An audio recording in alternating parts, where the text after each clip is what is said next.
నంద్యాల బస్టాండ్లో చోరీ, మహిళా బ్యాగ్ నుండి 8 తులాల బంగారు నగలు దొంగతనం. నంద్యాల సంజీవ్ నగర్లో నివాసం ఉంటున్న నాగవేణి అనే మహిళ నంద్యాల నుండి వెలుగోడుకు వెళ్లే క్రమంలో నంద్యాల బస్టాండ్కు వచ్చి బస్సు కోసం ఎదురు చూస్తున్న సమయంలో గుర్తు తెలియని వ్యక్తులు ఆమె బ్యాగ్ నుండి 8 తులాల బంగారు నగలు చోరీ చేశారు.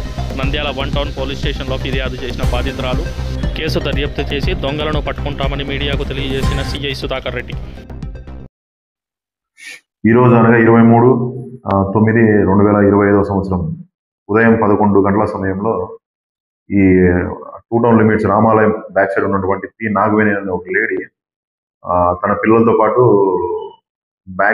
బ్యాగ్లో బంగారు ఆభరణాలు పెట్టుకొని వెలుగులో పోదామని చెప్పేసి ఆర్టీసీ బస్ స్టాండ్ దగ్గర దిగేసి బస్ స్టాండ్ లోపలికి వచ్చిన తర్వాత బస్ ఎక్కడానికి అని చెప్పేసి ప్రిపేర్ అవుతూ ఉంటే సమ్ అన్నోన్ అఫెండర్స్ గుర్తు తెలియని వ్యక్తులు ఆమె బ్యాగ్ జిప్ ఓపెన్ చేసి ఆ బ్యాగ్ లో ఉన్నటువంటి సుమారు 8 తులాల బంగారు నగల్ని దొంగతనం చేశానని చెప్పేసి ఫిర్యాదు చేయడం జరిగింది.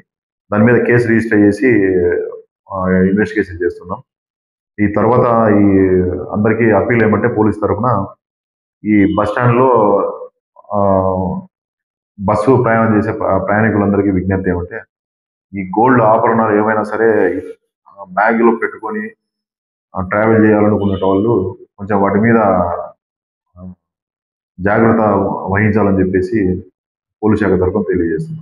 8 తులాస్ గోల్డ్, 8 తులాల బంగారు ఆభరణాలు. సీసీ కెమెరాలు ఉన్నాయి, వాటిని ఫుటేజ్ అంతా మేము చెక్ చేస్తున్నాం. తర్వాత ఓల్డ్ అఫెండర్స్, బ్యాగ్ లిఫ్టింగ్ సంబంధించిన గ్యాంగ్స్ కూడా ఉన్నాయి మా దగ్గర డీటెయిల్స్, అవన్నీ కూడా మేము వెరిఫై చేస్తున్నాము. తొందరలోనే కేసు ట్రేస్ చేస్తాం.